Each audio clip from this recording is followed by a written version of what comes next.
ate okumanya temujja kubikawo. Ekirungi nalabye ne kana akavubuka ke South Africa kakisekanga era today actually we mbadde ndaba nenga actually ndoza mulimuko ku bantu abagezaako okutegeera common sense nga bayina bamanyi okufumitiriza kakisekanga kalabye kabyogera. That's where you should point. Actually nebajjo leero mulabye omanye yo muvuka tategeera naye ate naye leero alina amagezi.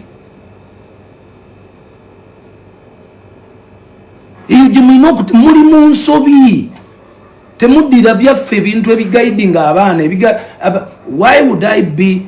why in this world would amaanyi gennina sisobola gatuuzaako muntu sisobola ekyo mu kufa kwange Allah ankole kyayagala sisobola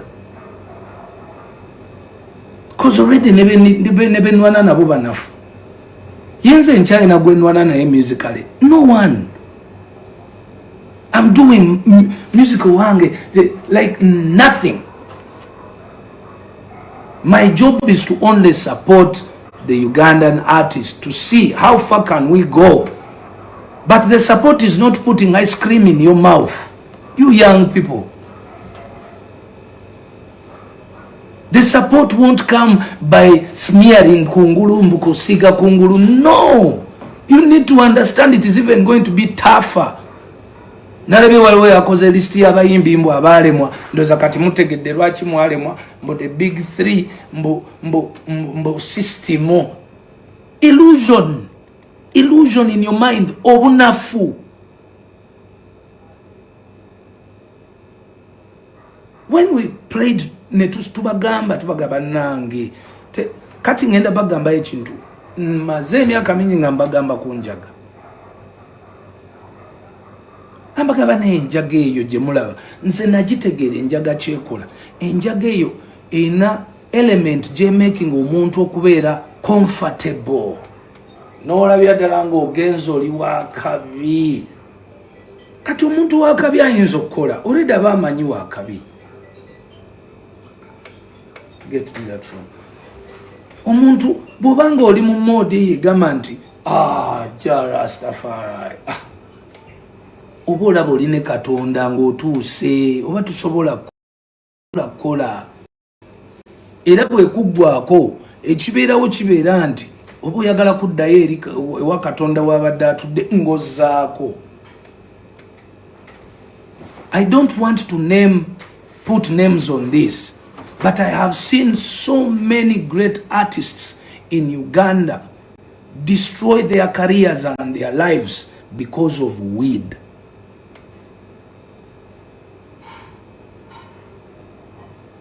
Instead of listening to these things that I keep dropping one by one, hey guys, make friends. How many today, if I may ask you young people, why do you think when Jeff promotes an artist, if that artist leaves Jeff, it's very difficult for them to make it?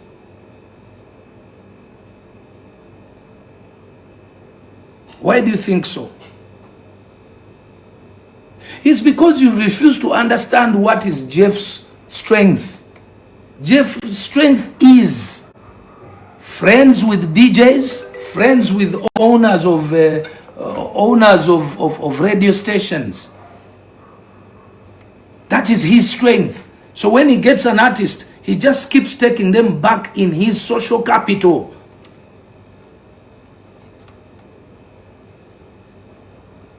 When he goes back to his social capital, when he has a new artist, he will tell his friends that stop playing the old artist. I'm no longer working with him or her. Play this new artist. That's why when you leave Swang's Avenue has a budget that only pays for artists in there. They don't pay for artists who have left Swang's Avenue because those artists would be competing with the new artists. So the budget will go on the new artist. So Swang's Avenue as a management or a record company will go and say, please remove all the previous songs from the playlist. Now load these new songs. It is as easy as that. That's what I meant. So as an individual artist, I can do the same. that I was supporting so and so, but now I don't. Please, instead of that, in the money I gave, please play so and so.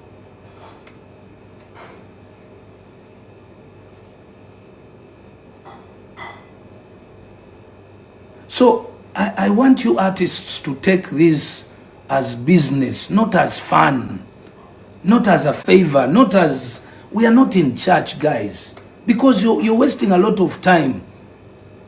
It should not be time wasted. It should be time invested. It's a business. Music, the music industry is a business.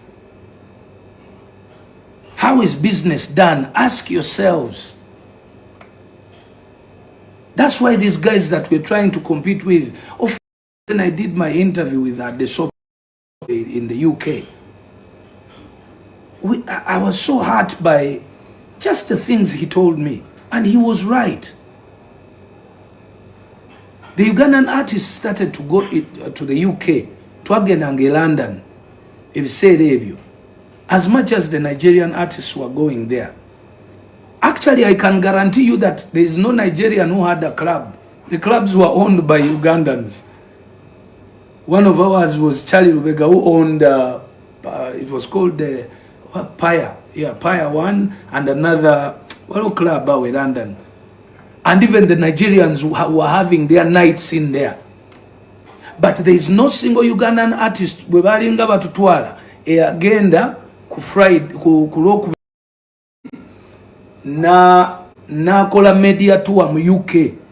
No, bwe batutwalanga ku Lwokubiri n'otuuka ku Lwokubiri olw'eggulo ne bakutwala mu ddiiro ly'omuntu ne bakwalira ne weebakaawo ne bakukima ne bakutwala okulya emmere olw'eggulo muka restaurant k'abana Uganda. Jukira ogenze kuyimbira abana Uganda naye ne bakutwala mu restaurant y'abana Uganda ate ne bakomyawo ne bakuteeka mu ddiiro ne weebakaawo. N'otuuka Wednesday, Thursday, Friday no performing ku Saturday shame. Ate olumala okuperforminga nga tiketi yo olinnya ku Sunday n'okomawo Uganda. Nga basically what has happened is ovudde Uganda mbana Uganda n'ogenda London n'otutukira mu nyumba y'omuna Uganda ne weebaka blanket y'omuna Uganda n'ogyebika n'ozukuka n'olinya ku stage n'oyimbira omuna Uganda n'osituka enkeera n'okomawo Uganda. How do you become international? Omusajja yambuza n'angamba, Bebe, this is what the Nigerians did at that time. When they had a show here in the UK, they came in a month prior. And then they went to every possible radio station that they could be given an interview. And all possible clubs. Nga bakubamu 1 minute, nayogera ngenda kubayoka. Even MCs and DJs could nga babagamba, you know, we have so and so, he'll be performing on this date, on this venue. Boneva building kati agendo kuita mu mabala nga 100 before his main show.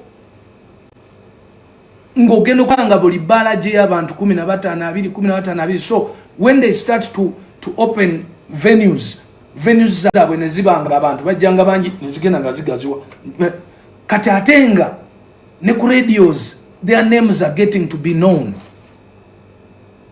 So that's how the Nigerians became big in the UK while Ugandans stayed within Ugandans, and even the Ugandans that we had in the UK started pounding us back to Uganda.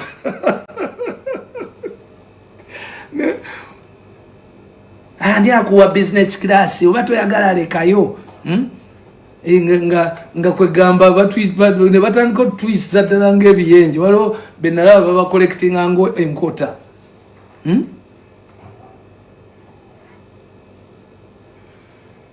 We should have gone to the UK. If you have a show there, go 1 month prior. Promote your music in different clubs, in different Nigerian restaurants and bars. Move here and there.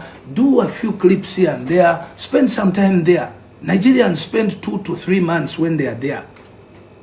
I did not manage to do that because I should have done it. At that time, I didn't have a family. Right now, I can't stay away from my family for 3 months. Maybe I can't 2 weeks, 3 weeks. And that means possibly nyinzo kwanga mbadi n'okutambula n'omukyala. But gwakyali omu atanaba kuzimba family. Those are the things you should be doing.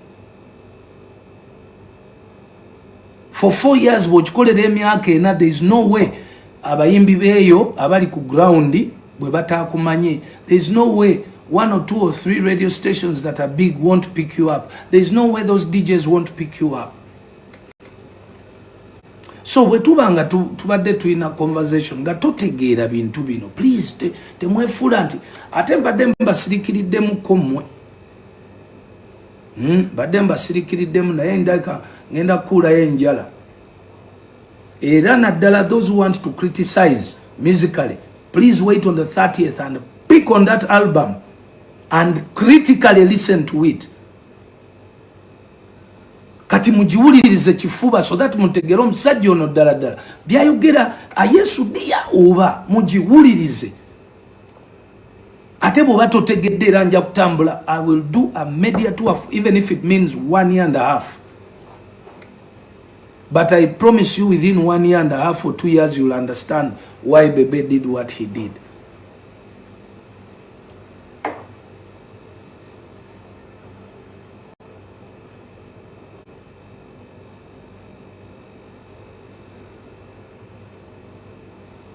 Nze mujukire nze sagala bya bampane. I am not a seeker of public sympathy. Forget it. I am a fact seeker. And I feed on facts, however painful they are. I'm a strong African. I slept on the streets in Nairobi. I had a home in Uganda. And you're here telling me that Illuminati, but there is a system in Uganda, but big three, but take out system. Paka sawa zino nchatoba. Paka sawa zino nchatoba.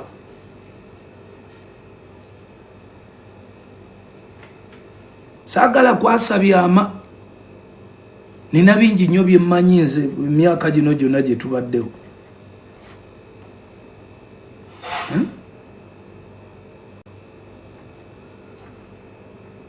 So I spoke about, there was a question that was given by one of the bloggers asking me about the fights. And I told her, or I said, the fights, as long as they are verbal, not physical. But remember, this topic came from the fact of the corporate companies. If you are going to get support or sponsorship from corporate companies, you must understand the dynamics of the corporate companies. That's why I'm saying you must take the music industry as a business, not as fun, not as looking for a hit song or two. Because the reason that you're not getting money is because you're not taking it as a business. If you take it as a business, then you must know the do's and don'ts of businesses. And those are standard.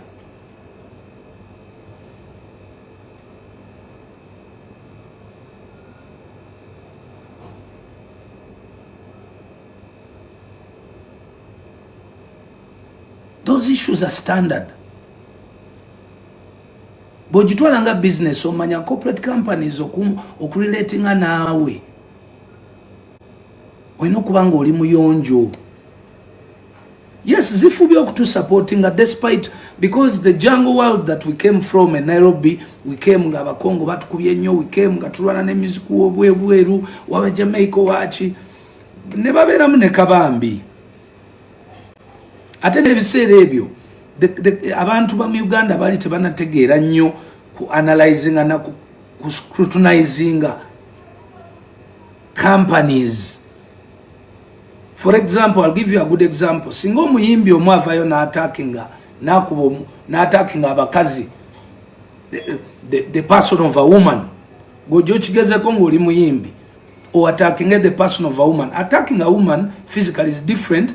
It's also very dangerous, but attacking the person of a woman okuyisa amwa abakazi amaso olabo nafunayo any company eri ku supporting ane mwepanga. You don't want to learn. Go chigezangako.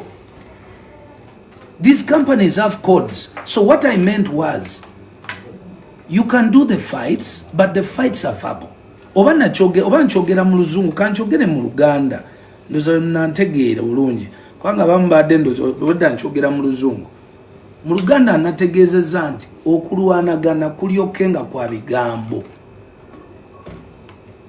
nti okuli physical si kutuufu okuli physical mujja kufa ebintu byakyuka n'abagambe nti kyovola banze nagenda okulanga okuli physical okwewala nenkola board nenjiteekako nembeera ne bakobura kakati ng'omuyimbi oyo eyansumbuwanga okwagala okuleeta physical yagenda okulanga ye mutono nnyo n'atandika okutya ng'alengera wali bagayi babeera bajjudde ziboodi abagayi n'abalumba ntya n'abipowa ebyokulwana physical n'agenda mu palapase n'agenda n'alwanisa ba DJ ng'agira ba DJ baleme kuba nyimba baleme kumpa microphones mu clubs era nze okuyimba mu governor kyali nga kizibu nnyo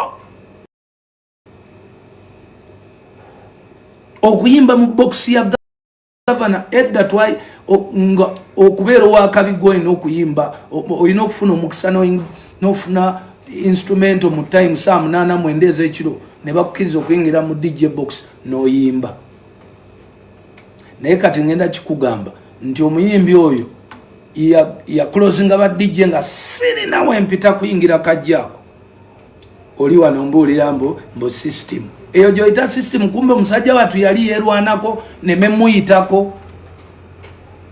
You have to understand you play your best game.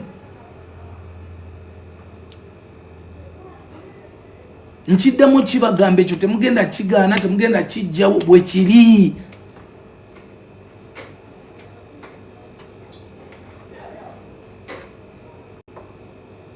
Kakati ngenda babuuza ngenda bawa best example yabaddewo namboze byayogedde nti mwe mulondere wane Kampala Buganda mulondere mu Buganda naye mulemese regions endala abantu ogenda okuteekayo akalulu ekyo teki interpreting exactly kyenadde nkugamba aba music kyebako omuntu kyasobola okukola ekifo ky'okulwana.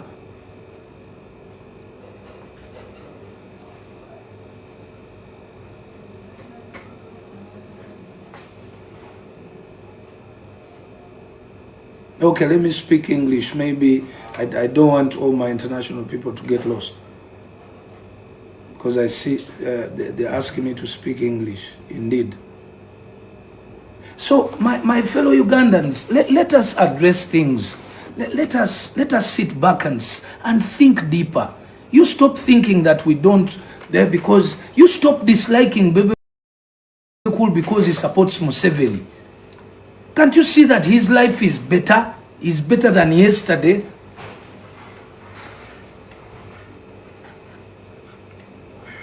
Dislike Bebe Cool if is dangerous to your life or to Uganda. You who is even saying that Bebe Cool because you hate Bebe Cool or you don't like Bebe Cool because he supports Museveni. How much good have you done for the people of Uganda? How much good have you done?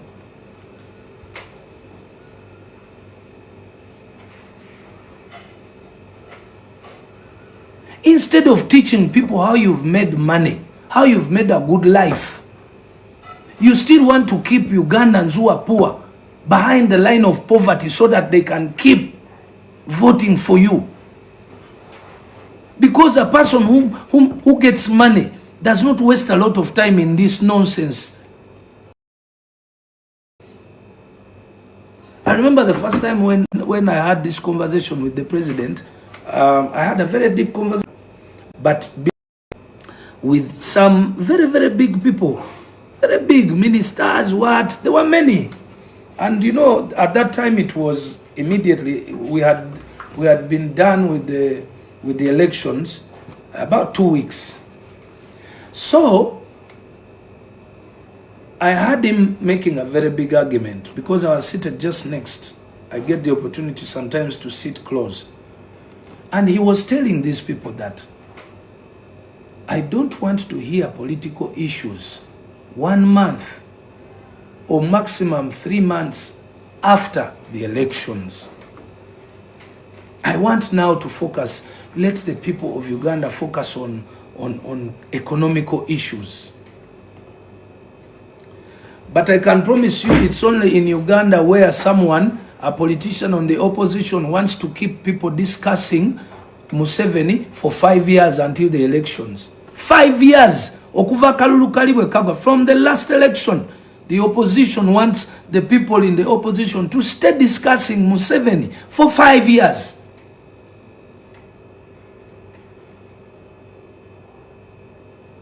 I have not seen them on agricultural projects, taking them back to the constituencies. No, because they tell their people that those are government projects, you reject them. I have not seen them teaching people, the people on the opposition being taught PDM.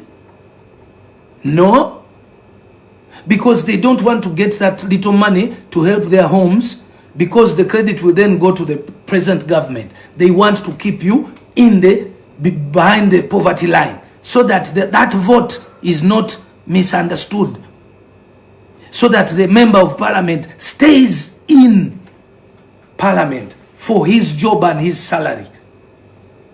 Kino ngenda chidda mu Luganda kuba kijja kunuma. I have to speak this one in Luganda. Naliko Lwakitura nga tumaze akalulu. President nga meetinga waliwo abantu abanene bali ba ministers wa MPs bichi. Nenange nali nzo mulaba. Nentula kumpi nemuulira nga abagamba nti saagala kuwulira kintu kyonna kikwatagana na politics. Omwezi gumu 2-3 oluvannyuma lw'akalulu. Njagala kati emboozi efuuke sente kukola kuyigiriza abantu kino ne kiri.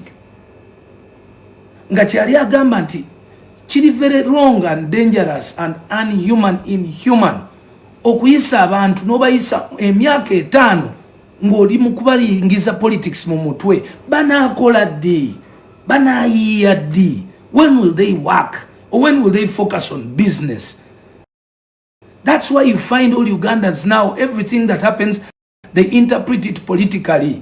Even their own mistakes, they interpret them politically. I swear to the living God, most Ugandans who left Uganda to go abroad, you check in the embassies the reasons they were giving. Visit, tour,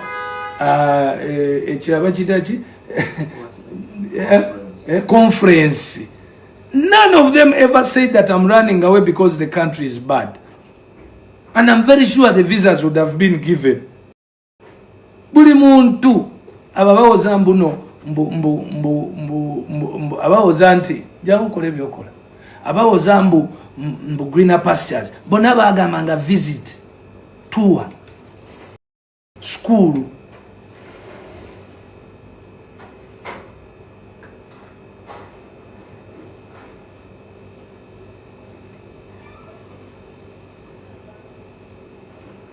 Naye mazima gwe nobeera Namboze, gwe nobeera ono naddala ono Semujunganda mirundi emeka gy'ogenze mu constituency yo no twalayo PDM program ng'ate ddala PDM omanyi nti esobola okuyambako bw'oba katugambo mu constituency yo n'abantu 10,000 ne bwe yaliyambyeko abantu 5,000.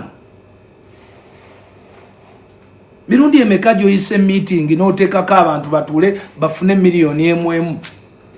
Okimanyi nti nno 8 ku 10 Abannayuganda bonna oba lese tuli miliyoni 45, naye miliyoni 4 ag'Abannayuganda buli muntu bw'omuwe miliyoni bw'abanga abeera mu byalo asobola ogikosa n'akola ssente miliyoni emu. Mfollowinze president nga atambula nga akebera enkoko, embuzi, akakasolo k'eggwanga kesijja kwogera abakalunda nga bonna capital kakadde. Ye bannange mwe mukimanyi nti no mu Uganda half of the Ugandans ekitundu ky'Abannayuganda basobola okusurvivinga a week ku mitwalo 3 wegit. Oba mukimanyi nti mu Uganda mukyalimu abantu ng'asobola okugula emmere ya 1,500 oba olusanda today. Nti omuntu bw'omuwa omutwalo oba omuyambye ennyo oba mwe mulowooza byakusaaga.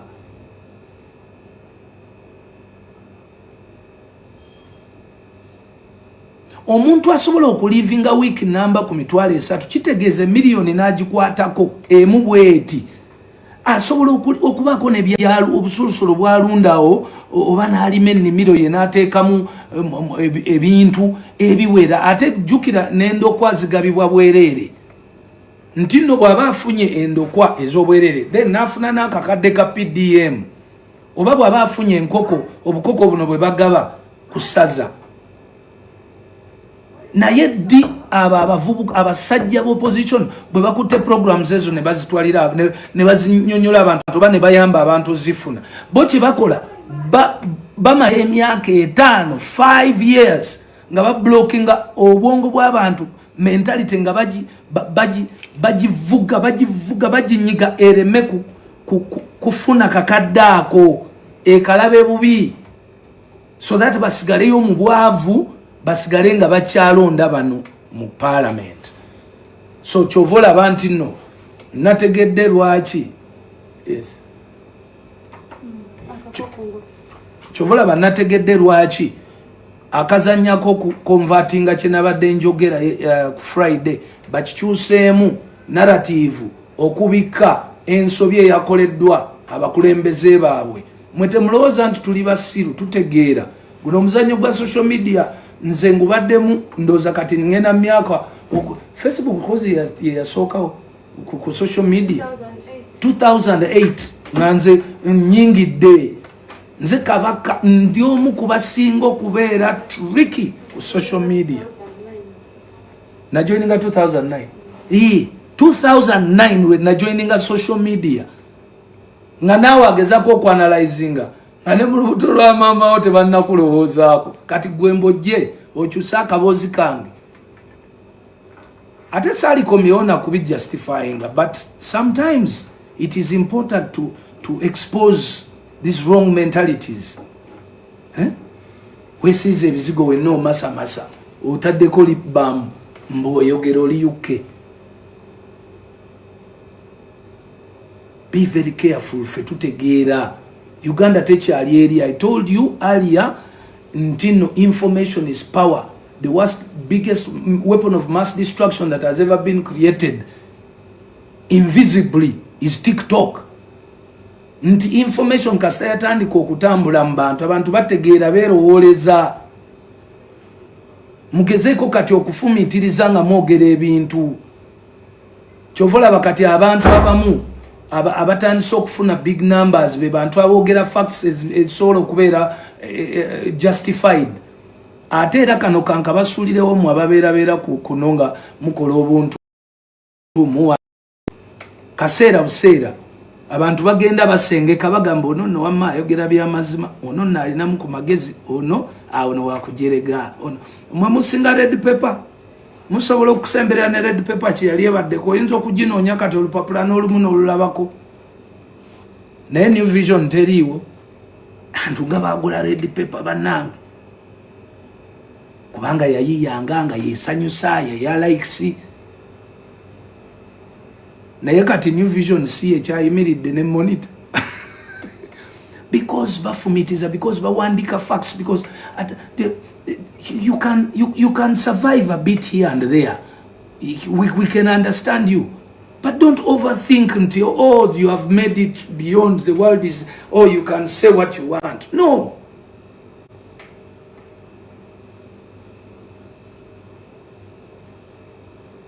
It's okay you do platforms. We are very happy in Uganda when Ugandans get employed. Noliyanga kasuko bafunayo 10 oba 2 omwezi. It's okay. Your government tiyali kwagalizo getting paid. But you have to be very careful how long. Kaba bana kutegeera nga tobeera na facts gobeera mu byakutta bulamu bw'abantu oyogerera ono kiri oyogerera oli kiri. Better fact checking. Ogaye audience yange njagala kubeera nayo paka ddi. Oba bwe nagenda nadda wabananda babatya. Bantwalira mu kifaananyi ekyo kye nakolanga.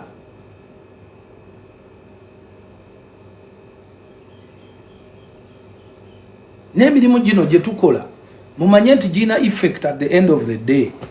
Ate buli mabega w'omuntu wajjayo omulala.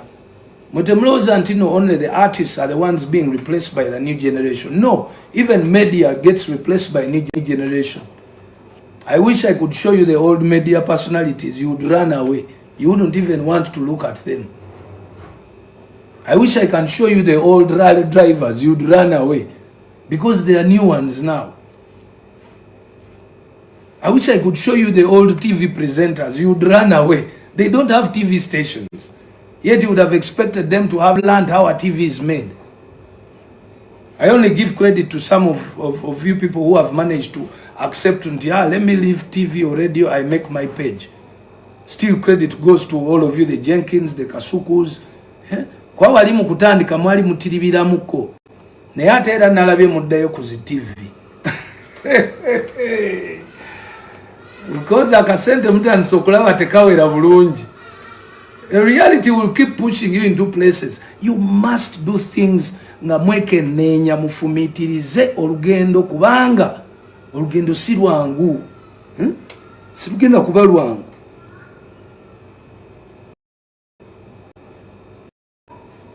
Sendi nze kugoba yakuwa ekubo concept gye wali badde okozesa oba gye mwali badde nga mukozesa nti wakugoba ku radio ng'okola eyiyo radio naye ng'okozesa concept esigala nga abawuliriza abo tebali kukyawa. Kuba eno bannayuganda balungi bakyamuka bafolowinga bwe bamala zwi nga bagenda, naye bw'obeera ng'olina content ate banaye bannayuganda bano bazibu nnyo. You have to be very careful with Ugandans. Bawana, they can uplift you, but they wake up one morning and see no value in you, and then that's when you can understand that this world can pounce. So misinforming people is a wrong thing on social media. But anyway, everyone has his format. You know ya lugambo, yoli ya kuwairiza, kati mwabawairiza. Be very careful. So, I want to njagala kufuna yoko ku bantu nyumyemuko. Ebo tsagala kumpa babulijjo abange. Njagala ompe randomly oba olabako ab'obukofiira obwa ready oba olabako baani. Njagala just normal people to have a chat. Please bring ate njagala nga oli video nga alaga face, sagala omuntu atalaga face. Don't forget that my album will be coming out on the 30th of May. Break the Chain will be coming out on the 30th of May. It's a very, very dynamic album. It has so many genres of music. We've taken some good time to do it. So it's going to be, it's going to challenge the thinking of the people. Mm-hmm.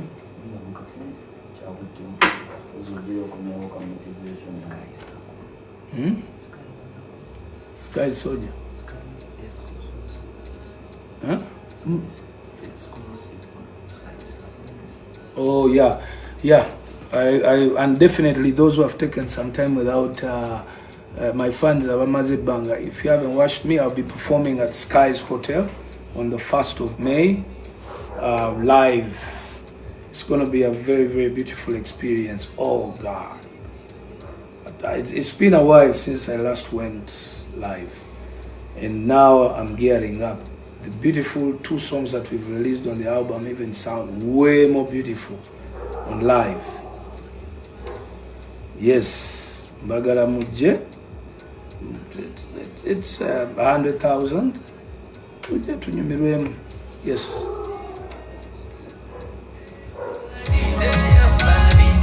Yes, I'm going based on what we are